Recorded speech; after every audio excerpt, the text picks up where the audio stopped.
سيدنا ومولانا محمد وعلى آله وصحبه أجمعين. سبحانك لا علم لنا إلا ما علمتنا إنك أنت العليم الحكيم وتب علينا إنك أنت التواب الرحيم. اغفر لنا وارحمنا وأنت خير الراحمين فانصرنا على القوم الكافرين. رب اشرح لي صدري ويسر لي أمري واحلل عقدة من لساني يفقه قولي وسدد لساني واهد قلبي بجاه النبي وآل النبي وصحبه والحمد لله رب العالمين.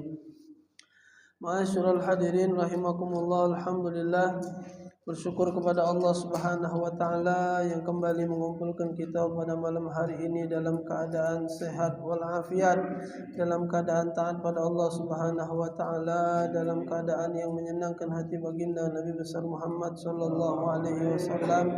Mudah-mudahan duduknya kita malam ini kelak akan menjadi saksi di hadapan Allah Subhanahu wa taala dan akan menjadi saksi di hadapan baginda Nabi besar Muhammad sallallahu alaihi wasallam. Amin ya rabbal alamin. Ma'asyiral hadirin rahimakumullah, melanjutkan pelajaran yang lalu kemarin sampai di syurutul wudu, syarat wudu. Arti syarat itu adalah sesuatu yang harus dilakukan sebelum melakukan aktivitas ibadah. Apapun itu syarat. Jadi kalau dikatakan syarat adalah sesuatu yang dilakukan, yang harus dilakukan sebelum melaksanakan ibadah tersebut. Syarat wudu berarti syarat itu dilakukan sebelum wudu. Syarat solat berarti sesuatu itu harus dilakukan sebelum solat. Nah, itu namanya syarat.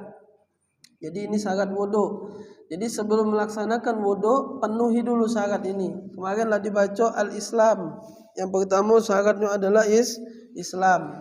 Fala yasihu min kafirin, maka tidak sah wudu seseorang kalau dia tidak beragama Islam, atau kita sebut dengan non muslim. Li'annal wudu'a ibadatun, karena wudu adalah salah satu ibadah. Taftakiru ila niyatin, butuh kepada niat, sedangkan niat syaratnya harus Islam. Jadi seluruh ibadat itu yaftakiru ila niat. Seluruh ibadat di dalam Islam itu butuh niat. Apapun itu, puasa niat, haji niat, sholat niat, wudu, mandi wajib, apapun itu ibadah seluruhnya membutuhkan niat. Nah, niat itu syarat salah satunya, dan yang pertama syarat niat adalah Islam. Maka tidak sah apapun yang dilakukan kalau tidak berdasarkan dengan Islam, agama Islam, maka dia tidak sah melakukan ibadat. Melok be semayang, baca niat, apal niat usolli, lu apal lu koko ni apal koko tadi itu apal usolli baru melok ni semayang baca mbek wudu ya kan sekolah tadi itu kan iya ada agamanya kan. Cana dulu SMP dulu ada kawanan non muslim ngapal surat An-Nas. Ya kan belajar agama Islam kan di sekolah itu kan. Anak sekolah SMP 6 tahun 2004, 2005, 2006. Anak sekolah di ada kawan anak balik lapangan atas itu non muslim. Jadi kalau pelajaran agama ngapal surat Al-Falaq, Anas, tolong tulis Latin. Ngapal ya kulhu. Ngapal lu jiku koko sih kan. Apal dibaca kulhu. Nah, ketika dia melakukan ibadat, solat dia misal melok dia semayang, maka solat dia tidak sah. Dari awal sudah tidak sah. Wudu tidak sah, melok solat tidak sah. Melok puasa, ada acara bukber. Oh kau tak puasa tak melok, kau ini bukber puasa, sekokol tadi puasa, tidak sah puasanya. Walaupun tetap melok bukber. Nah, yang tidak puasa. Padahal yang Islam tadi itu tak kata yang puasa juga bukber tadi. Dia tahan puasa. Woi ngolah kan dia nih. Giliran yang Islam tadi kata yang puasa juga takuan ngomong. Puasa tidak, elok buku. Nah, itu yang pertama syarat Islam. Yang kedua syarat wudu adalah tamyiz. Tamyiz itu sudah dibahas juga lewat. Tamyiz itu atau disebut juga dengan mumayyiz. Tamyiz adalah umur di mana saat anak itu mampu membedakan mana yang baik, mana yang buruk, mana pempek telok basi, mana pempek telok tidak basi. Mano kanan mano kiri pacak makan dewek tak ada belamburan. Nah itu namanya umur tamyiz. Mungkin cak budak nah tamyiz belum balik kan? Balik belum? Sudah balik. Bawa dikit nah cak itu nah. Balik tamyiz, pacak udah makan, bercebok pacak, tak ada belepotan lagi. Nah tahu. Apalagi lah ngerti cukup lemak, cukup tak lemak Oh, salah. Apa ni ikut Taiwan tahu dia rasa, tak lemak ini kuahnya. Nah, itulah mumayyiz sudah lama. Bukan mumayyiz lagi. Yang kedua itu syarat dia tamyiz. Jadi tak ada nak nunggu balik ni kan. Kalau dia sudah sampai batas umur yang cak ini, yang faham kanan kiri, tahu mana baik mana buruk, itu bisa sudah ambil wuduk. Karena dia sudah dua syarat. Yang pertama dia lakukan Islam budak itu, kemudian dia sudah jatuh umur tamyiz. Kalau di bawah itu fala yasihu min ghairi mumayyiz. Kalau di bawah itu maka ibadahnya tidak sah atau tidak dinilai dianggap lama itu bahasa itu. Karena sekedar untuk belajar maka tu kata Nabi addibu auladakum sab'ah. Dedek anak kalian itu umur 7. Umur 7 tu tamyiz sudah. Umur 7 tu jatuhnya umur tamyiz. Dia lah ngerti sudah. Budak 7 tahun tu SD kalau lah ngerti sudah. Iya lah kelas 2. Pacak naik angkot dewek sudah. Pacak beribut lah dengan mama. Oh nyosok mang kurang. Lah pacak tahu nyosok kurang. Oh mang kurang mang nyosok nyelit-nyelit pula kan. Kelas 2 baru. Nah budak yang model itu pacak dia ambil wuduk sudah sah. Maka tu Nabi dalam hadis tadi tu kata Nabi, dedek anak kalian umur 7 tahun, ajari puasa, ajak semayang, kelanggar ke masjid 7 tahun. Wadribu bil asyrah, umur 10 tahun pukul je Nabi. Itu kan banyak juga yang mengatakan, ajaran keras Nabi ni. Yo pukulan di situ, makanya belajar hadis itu dipahami. Wadribu di situ, pukulan di situ ghairu mubarrih, pukulan yang tidak mencederai. Bukannya kau dak semayang ini ngantak kai kelam, lempang palak bocor, dak semayang cuma dak main maghrib. Lagi kau dak semayang sini kau tunggu, palang pintu gebuk palak anak sampai terpecah, bawa rumah sakit. Uji dokter ngapa Pak? Biarlah dedek anakku dah semayang dia. Oh Pak mati Pak, anak kamu gebuk lagi. Uji Nabi digebuk. Nah gebuk di situ tu maka jangan macu hadis paruh-paruh, pelajar ginian. Hadis Nabi ngomong gebuk di situ apa? Gebukan ghairu mubarrih, yang tidak mencederai. Tangan gebuk pakai gotan. Putus apa tangan gebuk pakai gotan? Tidak kan pedas, budak tu takut kalau digebuk. Tangan gebuk. Maka tu di pesantren digebuk tangan pakai gotan. Terlambat wong sudah azan baru masuk masjid. Berapa kali kena gebuk? 5. Wong lah semayang baru masuk 7. Wong lah kelar semayang baru masuk 10. Kelepak gebuk. Itu didedek. Maka tu itu ajaran dari Nabi SAW. Ya terserahlah. Kalau memang nak galak, aku nak galak. Apa dia ilmu sekarang ni? Apa dia istilahnya? Parenting. Jangan keras dengan anak misalnya. Ya terserahlah. Pokoknya dedek lah. Ada juga yang nedek tu dengan cara cak puasa misalnya. Nah, agak puasa dah puasa sehari 1,000 kalau puasa. Atau sehari 5,000. Berbayang dia langsung. Kalau sehari 5,000 kali 30 berapa Tengah 2. Pacak ni tembak lebaran ini je dia. Semangat dia. Tak apa terserah. Ada nak tadi dak puasa ayah gebuk 2 kali. Terserah. Cara nedek kita macam-macam. Maka tu banyak cara wong-wong soleh itu nedek anaknya.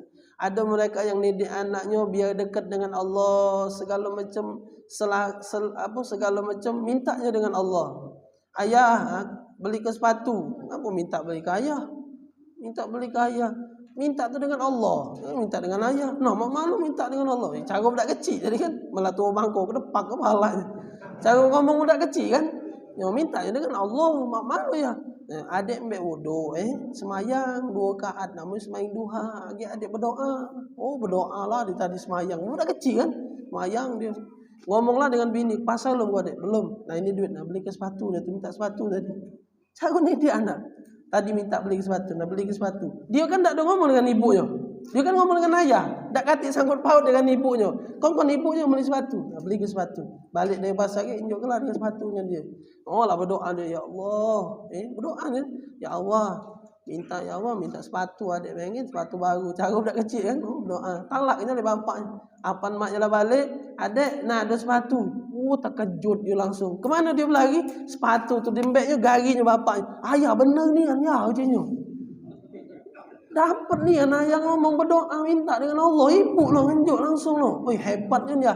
Nah di situ nedek pak secara langsung. Ngapo? Di situ dia merasa berarti apapun kebutuhan mintalah dengan Allah. Dari kecil pak sudah dididik. Ada macam-macam cara orang didik anak tu kan. Ya ada anak kita yang tadi tekak bantal kan, pintarlah dia dari gitu kan. Budi ke ayah tu tak kata. Ada pula kan. Iya. Pokoknya aku minta beli ke. Urusan Allah kaget lagi. Aku semayang. Pokoknya aku melok dengan ayah ke pasar. Ini pintar budak ini kan. Pokoknya aku semayang kaget. Aku semayang. Cuman aku nak beli dengan ayah. Kau. Kalau saya ndak gini model ini. Pintar. Iya. Ada yang budak kecil tu lucu. Jadi itu cara dia. Ada juga masalah apa tentang ikhtiar. Jadi ada ayah ngomong dengan anak. Nah, pacak tak? Ngitung 1 sampai 10. Pacaknya, coba. Kalau pacak ayah anjuk permen. Ayah anjuk permen. Hitunglah 1, 2, 3, 4, 5, 6, 7, 8, 10. Wih hebat adik pacak Pacak ya. Sudah. Melok ayah ke warung. Sampai depan warung. Coba. Kalau adik pacak hitung sampai 10. Anjuk permen.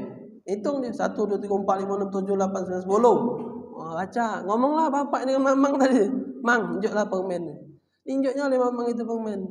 Besok datang lagi pak dia pak. Besok datang lagi dia ke warung itu. Depan mamang itu dia berteriak 1, 2, 3, 4, 5, 6, 7, 8, 9, 10. Ngapo je mamang itu? 1, 2, 3, 4, 5, 6, 7, 8, 10. Ngapo? Nah kemarin aku ngitung 10 diinjuk oleh mamang permen. Puji mamang itu. Nah kemarin tu sama abah kau datang. Kalau sehari ni kalau jenggot ke kau minta permen.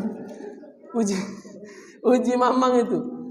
Nah di situ apa pak pelajarannya dari cerita model itu? Apa pelajarannya? Di situ menunjukkan jangan bersandar dengan ikhtiar tanpa tawakal. Yang pertama tadi dia berjalan dengan ikhtiar dan tawakal. Tawakal itu artinya Allah yang ngejuk rezeki. Ibaratnya bapak tadi itu Allah yang ngejuk rezeki.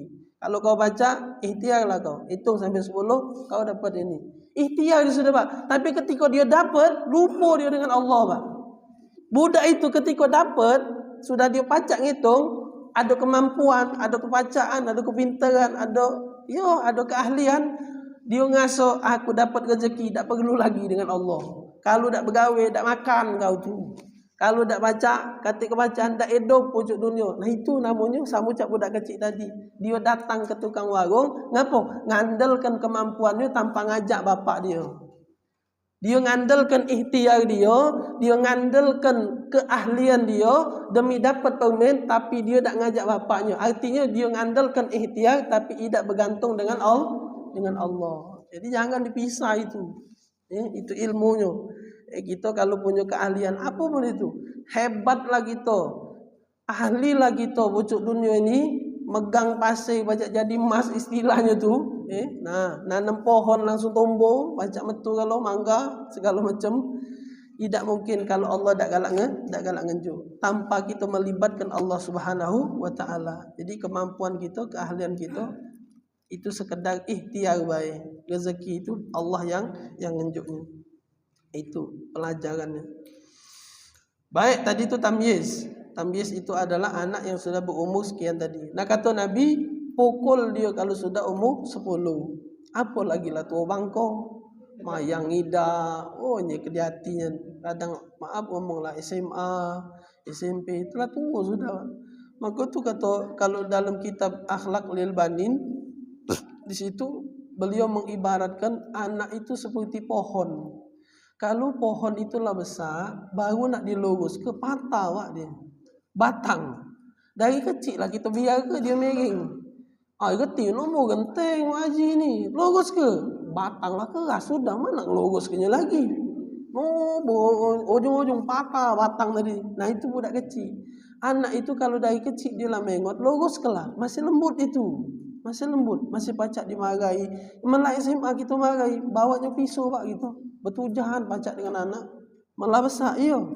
Kita paksa-paksa dia semayang, kita paksa-paksa buat pacak berbunuhan zaman sekarang. Zaman sekarang jangan main.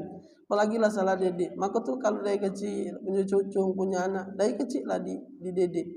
Dari kecil diarahkan yang benar. Itu namanya ikhtiar gitu, usaha gitu. Balik-balik kehendak Allah Taala itu. Ngomong tuh bahasa buah dak nyampak jauh dari batang. Mendigawa kelambit jauh-jauh mak mano. Nah, masih juga. Ada yang kebalikannya ngomong tuh anak kiai, bapak kiai, anak belum tentu jadi kiai. Ada bapak tadi biasa-biasa bukan kiai, bukan anak jadi wong hebat. Nah, ada itu kan. Jadi tak jadi patokan juga. Karena ada kelambitnya kan di pohon tuh kan. Bisa jadi kelambit tuh ngawak lagi kan. Jiwang kan istilahnya tadi kan buah tak bacanya daun dari pohonnya. Kan bawa kelambit, nak ngomong apa? Nah itu. Kemudian tahu. Yang ketiga, syarat yang ketiga adalah an-naqa'u anil haidhi wan nifas, suci dari haid dan nifas. Ini betino, lanang nak katik yang haid, ada lanang haid. Mana ada lanang haid. Cuman kalau bulan puasa banyak lanang nih haid bulan puasa. Kan puasa tu yang boleh tak puasa tu kan betino yang lagi haid. Sama yang gilo. Nah ini puasa. Inilah kadang-kadang bulan puasa tidak malu pula dengan makan di pinggir jalan, minum es kadang-kadang. Itu jangan ditegur ke lagi haid bapak itu tuh. Jangan ditegur ke. Lagi haid dia tuh. Nah, syarat yang ketiga suci dari haid dan nifas untuk betino, untuk perempuan. Artinya kalau betino sedang haid, sedang nifas, itu jangankan semayang, jangankan ibadat, mbek wuduk lagi tak sah dia. Tak baca dia mbek wuduk. Betino yang lagi haid. Itu jadi betino tuh kalau lagi haid dia kotor itu. Tak baca. Tak baca semayang, tak boleh, bukan tak baca, tak boleh semayang. Bulan puasa, tak boleh puasa. Itu ada hukum juga masalah puasa. Lah sahur dia subuh tadi, sahur subuh, melok sahur betino. 8 jam 9 pagi keluar darah haid, batal tak puasa? Batal. Bahkan ujung-ujung nak buka, lagi ada simpungan tu terasa ada keluar. Ringit lagi ngebang sudah ini. Nah, terasa keluar, masuklah kamar mandi, tumpahnya, nah keluar darah, head, belum ngebang. Jangan ngomong, tanggung terus kelar. Tidak sah puasanya. Sudah batal itu, tegoklah selimpungan, belum ngebang tak apa. Tegoklah selimpungan. Icip lah. Batal sudah batal. Mak mana hukum di puasa hari itu kaget di lain waktu dikodok karena batal. Dikit lagi Ustaz, ya dikit lagi tak apa-apa. Walaupun dikit lagi kalau sudah keluar darah haid maka hukumnya batal puasa di saat itu. Harus dikodok. Itu perempuan. Kemudian an-naqa'u amma yamna'u wusulul ma'ilal basyarah. Kemudian yang keempat, syarat berwudu adalah an-naqa'u anil haidhi an-naqa'u amma yamna'u wusul ma'ilal basyarah. Hendaklah bersih dari sesuatu kulit yang hendak dibasuh, tangan, rai, kaki, anggota-anggota tubuh yang nak dibasuh ketika wuduk, hendaklah bersih dari sesuatu yang bisa mencegah air sampai ke kulit. Paham tak?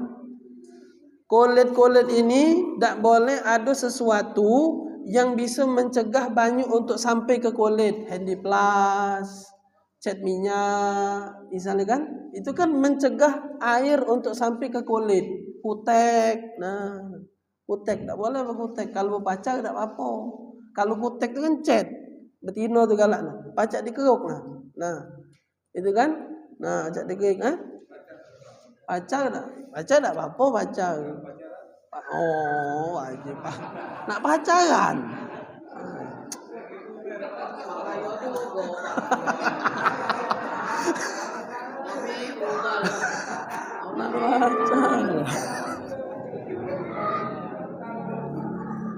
Nak pacaran. Nah, jadi tak boleh ada sesuatu yang menghalangi banyu sampai ke kulit. Itu apa pun itu, apa namanya, Chat, handy plus, kalau ada handy plus tadi, dibuka dulu handy plusnya, baru ambil wudu. Kemudian cincin yang terlalu ketat, kan sudah dibahas tempoh hari. Cincin yang terlalu ketat sama cincin yang tidak terlalu ketat itu beda hukumnya. Ketika tidak terlalu ketat, hukumnya sunnah digoyang. Tahrikul khatim, menggoyangkan cincin yang tidak terlalu kencang, sunat hukumnya. Tapi kalau dia keket nian sampai sampai tergigit nian ini, sekiranya banyu tidak sampai, maka wajib hukumnya untuk dibuka atau digoyang-goyangkan biar banyu sampai ke kulit. Itu jadi tidak boleh ada sesuatu apapun yang menghalangi banyu untuk sampai ke kulit. Kemudian apalagi minyak. Sama, tidak boleh. Rambut juga pikok, semi, cat itu kan, itu tidak boleh, tidak sah.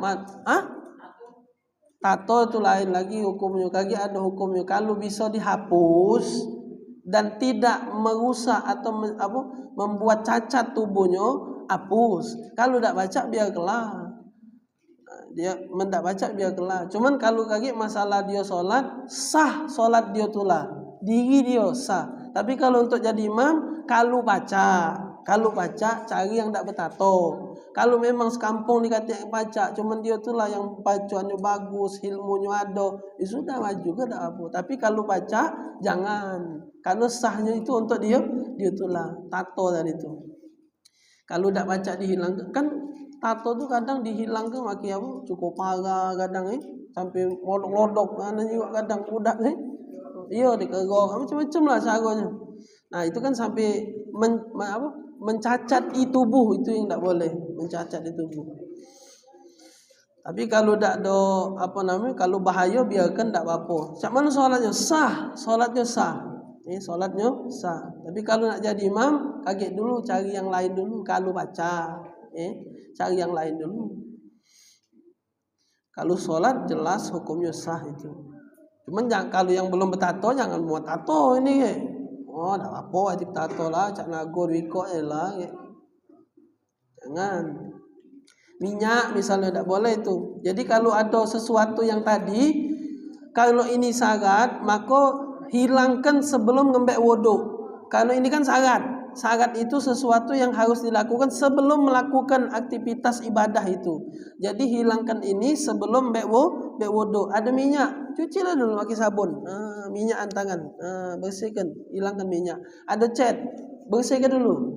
Hilangkan cat ni pakai minyak. Pakai minyak misalnya. Bersihkanlah dulu. Pakai apa lagi? Thinner misalnya. Hilangkanlah. Sudah dihilangkan, cuci pakai sabun. Sudah cuci pakai sabun baru ambil wudu. Itu caranya. Jadi tidak boleh ada sesuatu yang menghalangi air untuk sampai ke kulit. Tidak apa-apa. Kemudian alla yakuna 'alal udwi ma yughayyirul ma. Kemudian syarat yang kelima, tidak boleh ada sesuatu yang bisa merubah air di badan ini tadi, di tangan, di anggota tubuh. Misalnya jadi sabun. Lah bersabun, sudah lama saya kecet tadi bersabun, langsung mbek wudu. Itu mengubah banyu. Jadi banyu sabun tu siramlah dulu, jangan mbek wudu dulu, bersihkan dulu sabun. Baru mbek wudu. Tak boleh ada sesuatu yang bisa merubah air tadi tu. Tak boleh. Bihaisu yaslubu ismul ma, sekiranya menarik nama air tadi. Yang pertama banyunya biasa, banyu ketika disiram berbue. Ditanya, ini banyu apa? Banyu sabun. Hilang nama banyu ni tadi. Jadi banyu sabun.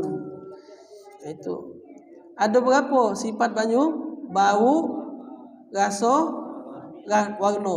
Bau, rasa, warna. Itu sifatnya, sifat air. Baunya, ambunya, rasanya, rasa cicip kan jangan rasa tu. Warna, karena kalau sudah beras bau dan berwarna jelas berubah rasa. Cak teh ni nah. Cak teh lah berubah warna dan berubah rasa, bukan rasa apa tadi? Bau. Cium bau teh itu. Ini bau teh. Jingok kalau ini berubah, tidak usah ditanya, gasot teh pasti. Nah, itu kan. Jadi kalau sudah berubah dua sifat itu, rasa itu pasti berubah. Itu kata ulama. Jadi antara tiga ini, kalau dua sudah berubah, pasti yang satunya ikut. Apa yang berubah? Warna dan bau. Kalau bau dengan warna lah sudah berubah, tidak usah dicicip lagi. Ceto itu sudah pasti berubah. Kemudian selanjutnya, al-ilmu bifardiyatihi. Seorang itu harus syaratnya. Selanjutnya adalah harus tahu yang mana wajib. Harus tahu yang mana wajib. Kan di dalam wudu ada wajib, ada sunat. Nah, syarat wong nak ngambil wudu harus tahu yang mana wajib, yang mana sunat. Nah, itu. Tahu tak kira-kira? Masih ingat tak yang mana wajib? Masuk rai, pala, tangan, pala, kaki, sama tertib. Tertib itu urutan. Di depannya ditambah siko, jadi kan 4 di Quran, 4 di Quran. Depan sini ditambah, di belakang sini tambah. Itu di hadis Nabi. Jadi yang depan ini namanya niat. Di Quran dah kata, carilah niat wuduk setengah mati, kubeklah Quran dari awal sampai kata. Itu dari Nabi, niat wuduk. Kemudian yang ke-6 namanya tertib. Tertib itu urutan. Di Quran dah kata dinjuk tahu urutan, cuma 4. Farsilu wujuhakum, basuh rai, wa aidiyakum ilal marafiq, sampai siku tangan, wamsahu biruusikum, usap kepala kalian, wa arjulakum ilal ka'bain, kemudian kaki sampai mata kaki. Dak kata tertib, dak kata ni niat. Itu di hadis ada. Jadi 6 dia tu ini. Dua ini dari Nabi SAW. Itu yang wajib. Sisanya sunat kalau kumu-kumu masuk telapak tangan bukan tangan, telapak tangan sampai pergelangan itu sunat. Kumu-kumu, hidung, apa lagi ya bisa? Kuping, toko, sudah. Nah itu sunat kalau, itu sunat. Jadi harus tahu itu Pak. Walaupun kita ambil wudhu tiap hari, harus tahu itu yang mana wajib, yang mana sunat. Pisahkan itu. Harus dipisahkan. Ada yang berkeyakinan saya ini, kata ulama, taratan ya'taqidu anna kull af'alil wudu fardun fayasihu minhul wudu. Ada yang berkeyakinan ditanya, wudu itu wajib apa beda? Galonya wajib galo. Disebutnya galo-galonya wajib. Kumu-kumu galo itu sah. Tapi yang tidak sah itu ketika ditanya, di dalam wudu itu ada wajib, ada sunat. Sunat galo wudu itu. Nah, itu yang tidak sah. Ada yang tidak sah. Jadi kalau dia berkeyakinan. Tapi yang paling afdal adalah ketika dia paham dan tahu yang mana wajib, yang mana sunat. Mudah Pak, mudah kan? Mudah ngapal kan? Nah, 6 ikut lah. 4 di Quran, 2 dari hadis. Niat, masuk rai, masuk tangan, pala, kaki, tertib. Udah, selesai. Itu ambil wudu. Nah, jadi itu harus tahu ilmu tentang yang mana wajib, yang mana sunat di dalam wudu. Kemudian syarat yang selanjutnya adalah izalatun najasa al-ainiyah, membersihkan najis yang zahir. Ada tai misalnya di tangan, tai cicak, dipesingi cicak. Nak ambil wudu, bersihkan dulu tainya ni. Jangan langsung ambil wudu. Pala pesingi borong misalnya, nampak sini pala. Jangan langsung ambil wudu lagi sekalian lah pas masuk kepala langsung bersih. Jangan, bersihkan dulu tai borong ini tadi. Baru ambil wudu. Jangan langsung dibasuh barengan wudu. Membersihkan najis ainiyah. Ainiyah itu zahir, nampak. Ada namanya hukmiyah. Hadis itu apa? Najis itu kan ada ainiyah, ada hukmiyah. Kalau ainiyah ada majasnya, ada zahirnya. Kalau hukmiyah itu hukumnya baik, najisnya tidak kata lagi. Misal cocong kita kencing tidak dibersihkan, dari kencing tu banyak sampai terkering terhilang di lantai itu kata lagi kencingnya. Nah itu najisnya masih tak? Masih, namanya hukmiyah. Secara hukum masih ada najis, ainiyahnya masih tak? Atik lagi. Kapan ditanya dengan ada tak najis kencing situ? Atik itu kering sudah, kering. Tapi yang tahu di situ ada najis, itu ada najisnya sepetak. Nah, itu namanya hukmiyah. Hukmiyah dan ainiyah. Nah, kita disuruh untuk membersihkan najis ainiyah, najis yang majasnya ada. Tai, burung, tai, apalah pokoknya dibersihkan. Darah, misalnya ada darah, luka, kalau luka di lukanya tak apa-apa. Apa namanya, korban misalnya kan berdarah tangan. Nah, itu bersihkan dulu darahnya bersihkan dulu. Jangan sampai kaki ambek wuduk darah tadi bercampur dengan banyu wuduk. Kemudian jaryul ma ala jami'il udwi, mengalirkan air ke seluruh tubuh. Maksud seluruh tubuh itu anggotanya, tangan. Nah, dialirkan tangan ini dialirkan. Maka tuh bahasanya ghuslu, membasuh. Kalau dia mengusap namanya mashur roksi, mengusap kepala. Kalau mengusap itu tidak perlu pakai banyu. Nah, bukan banyu itu dimbek bena. Nah, itu mengusap namanya. Kalau gai membasuh, beda bahasanya. Membasuh gai, membasuh tangan, mengusap bukan membasuh kepala, mengusap kepala. Maka tuh kalimat di Quran tadi wamsahu, usap, bukan basuh. Kalau basuh tuh mengalirkan banyu. Kalau dia mengalirkan harus dialirkan. Kalau dia mengusap hanya dibasahi tangan kemudian diusap. Nah, kalau dirai yang harusnya dibasuh malah diusap, misal ambil banyu ini, buang. Tidak sah ambil wudu. Banyu itu dibuang. Nah, harusnya banyu itu dialirkan.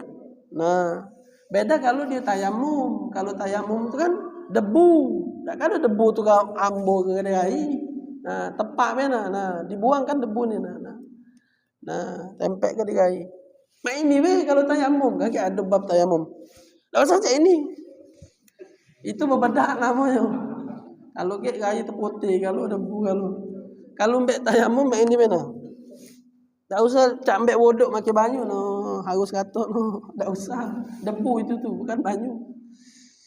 Nah, itu wajah ketika dibasuh dan diusap itu berbeda. Kemudian ada muta'alliqun niat, tak boleh menggantungkan niat. Gantungkan niat itu sama dengan apa? Pernah contoh ketika hari salat misalnya nak hujan, contohnya nak hujan. Nak dimbe tapi kaki dah hujan. Kalau aku semayang tiba-tiba hujan, bingung kan? Nah, akhirnya dia menggantungkan niat, menggantung ini. Semayang be dulu. Kaki kalau hujan batal ke? Itu digantung juga berarti niat. Artinya kalau hujan ku batal ke semayang. Itu dari awal dia lah batal sudah semayang. Tak boleh digantungkan niat. Iyalah ada niat. Berarti kalau hujan hukumnya batal semayang dia. Walaupun dia tahu ada bini belagan. Sudah biarkanlah. Tapi dia di awal sudah niat. Kalau hujan batal ke semayang. Dari awal. Maka ketika hujan turun hukumnya batal. Walaupun dia tahu ada bini gue batal udah semayang. Tak baca.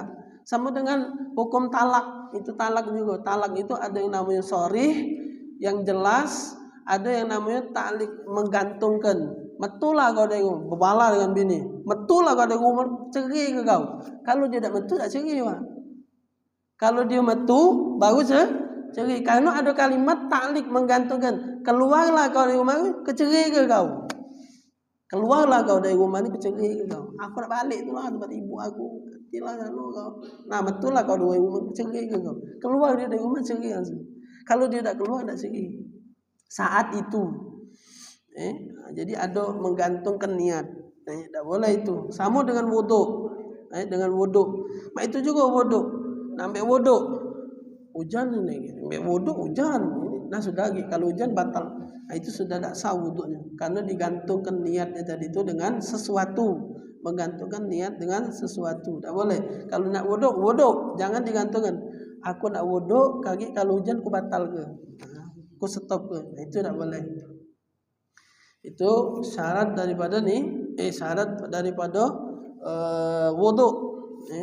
Itu selesai sudah syarat wuduk.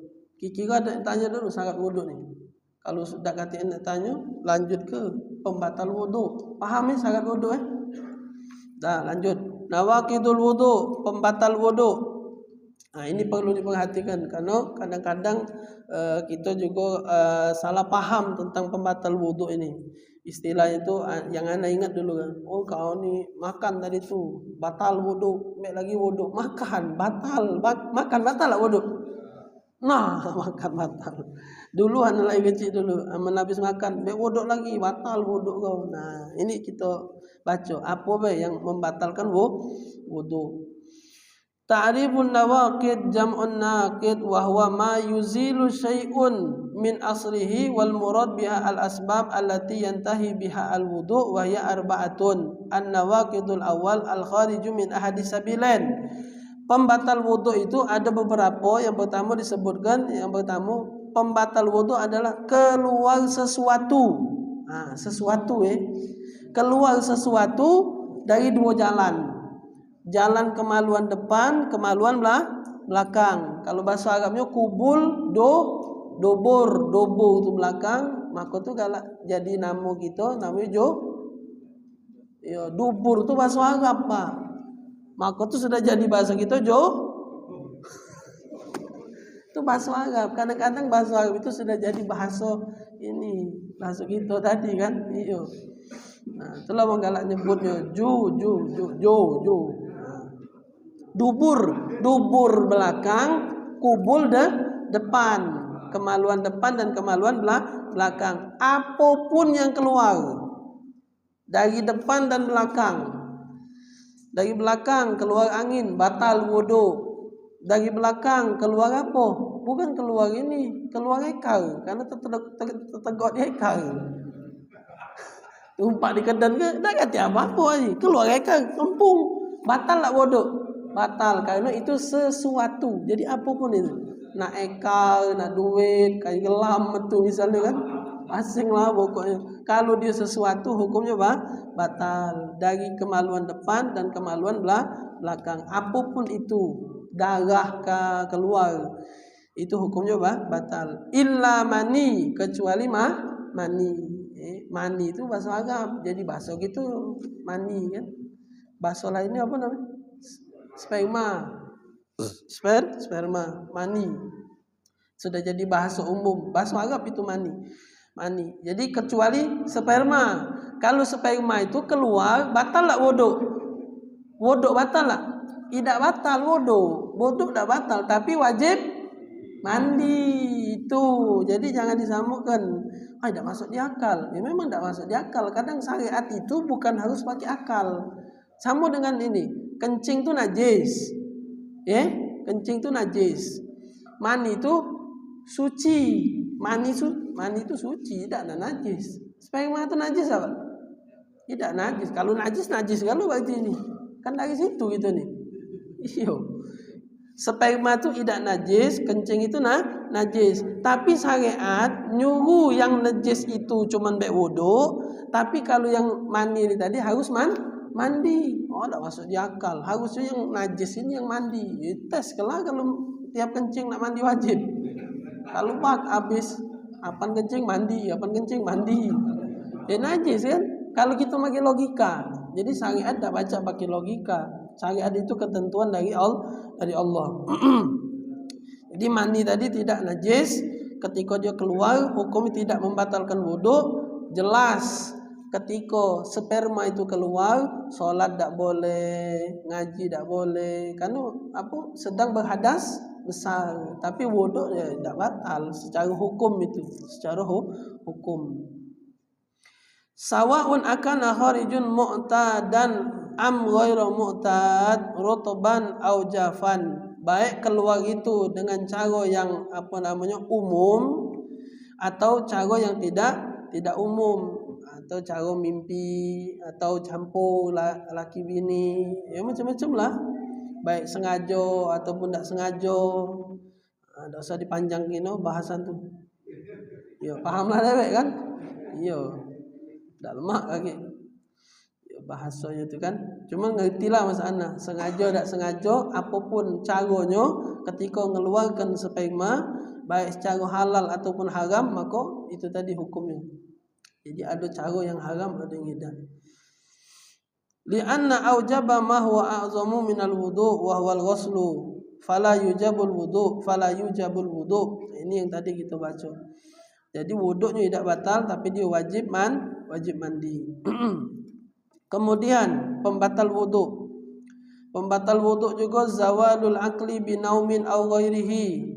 Pembatal wudu adalah hilangnya akal dengan cara tidur atau dengan cara yang lain.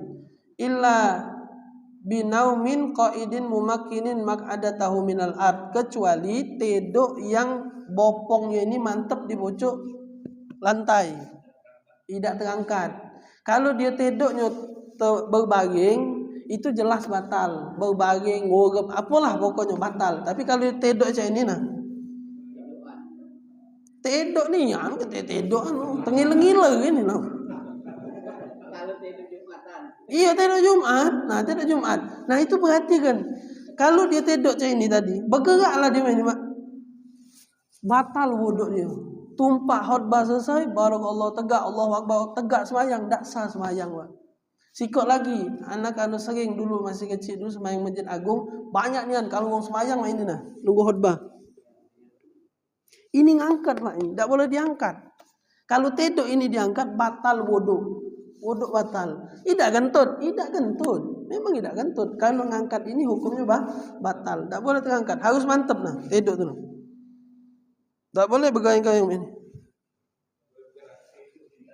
Nah, tidur ni ah, bukan tidur aja. Asli terajang ke. Nah, goyang-goyang ini. Batal itu wuduknya. Kalau dia tidur mantap, bangun. Masih inilah posisi dia bangun. Tegak ni langsung sembahyang, tak apa-apa. Maka itu ada ulama dulu, Syekh Abu Bakar bin Salim, itu beliau tidur solat subuh 40 tahun sama solat subuh maki wudu isya. Nah, bayangkan mana lah itu. Solat subuh maki wudu, berarti batal lah wudunya. Tak tidur apa? Bisa jadi tidur, tapi beliau tidur duduk, tak pernah merebahkan badan di lantai. Bisa jadi habis baca Quran duduk. Tidur bangun. 40 tahun, wajar jadi wali. Kita tidur tenggeling-ngiling sampai. Nah, itu ulama-ulama dulu, Syekh Abu Bakar bin Salim, salah satu ulama. Beliau itu tidurnya itu tak pernah ini. Ada yang juga pernah mondok di pesantren berapa puluh tahun di pesantren, tidur kasur itu tak pernah terbuka. Kasur dia tu tergolong dari awal dia masuk sampai dia tamat, tak pernah dimentang kasur. Tu bayangkan, itu namanya mujahadah di pesantren. Macam-macam cara-cara. Kadang anak perhatikan dulu waktu zaman mondok, macam-macam. Ya karena di pondok tak boleh ngawal HP, tak kata alarm kan. Jadi macam-macam mana juga kadang. Kan kami tu tidak pakai ranjang dua tingkat. Nah kalau yang di pojok ada sanggahan kan, kalau katik teluma ke bawah dia. yang bawah nak katik sanggahan. Nah yang di pojok ni pernah ada kawan anak jempol lo dikipatnya pakai tali. Jempol lo dikipat pakai tali, dikipatnya di sanggahan itu tidur dia. Jadi kalau dia bergerak terkejut dia bangun malam-malam. Dia kado pula model itu. Jadi ada cara masing-masing kadang muda tu. Kalau di Jawa tu pernah nak dengar cerita, ada di pondok di Jawa. Kalau di Jawa tu kan banyak pondok belambu kan. Kadang di Jawa tu sikok kampung, di sekampung tu kadang ada pondok 4-5 ekor di Jawa. Tak tahu anak, iya. Nah, tak tahu di pondok mana. Ujungnya dulu tidur itu tak ada pernah pakai bantal, kayu dilekok ke bena. Jadi palak bena. Jadi kalau palak bergerak, cucuk sini, bangun tidur. Macam-macam lah cara. Nah kalau kita yang pakai alarm sekarang ni kan, yang HP, yang cuman hebat itu tetangga yang bangun, kita tak bangun-bangun. Besar alarm tu kan, tidak bangun-bangun, jin pekak dari tu kan. Orang sebelah bangun, azan. Wallahu a'lam bisawab. Pembatal wudu. Bismillahirrahmanirrahim. Alhamdulillahirabbil alamin. Allahumma shalli wa sallim ala sayyidina Muhammad wa ala ali sayyidina Muhammad. Allahumma aghnina bil ilmi